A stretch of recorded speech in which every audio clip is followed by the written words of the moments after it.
Pemerintah akan bersikap tegas ke para obligor dan debitur yang tidak patuh melaksanakan kewajiban membayar utang dari bantuan likuiditas Bank Indonesia (BLBI). Salah satu langkah yang akan ditempuh yakni dengan melakukan pemblokiran rekening keuangan mereka.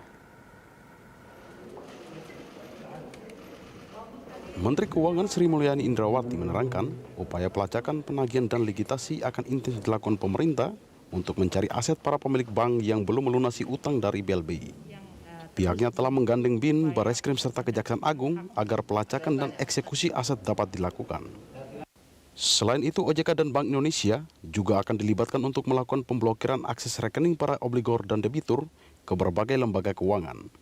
Kerjasama ini diharapkan mampu membantu pemerintah mengejar target aset recovery sebesar 110 triliun rupiah dan menutup celah bagi para obligor dan debitur yang mencoba mengalihkan aset ke pihak lain.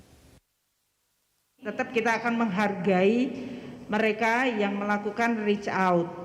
Kemudian kita juga akan terus menghubungi mereka tersebut, makanya tadi ada pelacakan dan ada juga dari sisi penagihan dan litigasi. Di sini peranan dari Barreskrim, BIN, dan Kejaksaan menjadi sangat penting.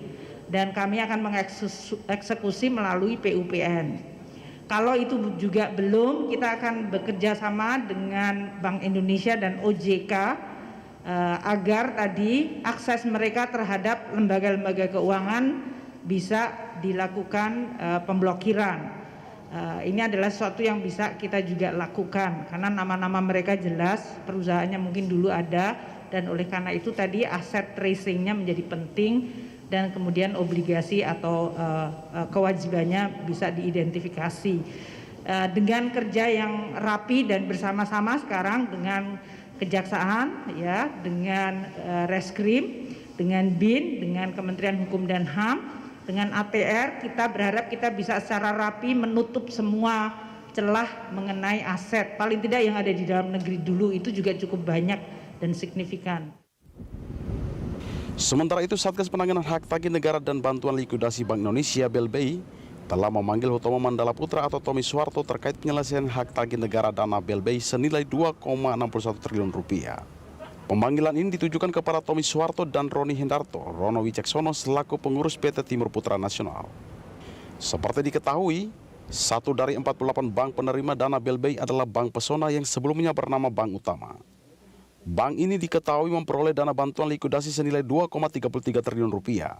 Bank Pesona ini diketahui dimiliki putra-putri Presiden RI kedua Soeharto, di mana sebagian besar sahamnya dikuasai oleh grup Humpus milik Hutomo Mandala Putra atau Tommy Soeharto. Selain grup Humpus, saham Bank Pesona juga dimiliki oleh perusahaan Arseto milik Sigit Harjujanto dan juga Mamik Soeharto. Bank Pesona kemudian diputuskan untuk dibekukan menjadi Bank Beku Kegiatan Usaha BBKU pada 13 Maret 1999 dan akhirnya dilikuidasi pada 27 April 2004. Tim Liputan Berita 1.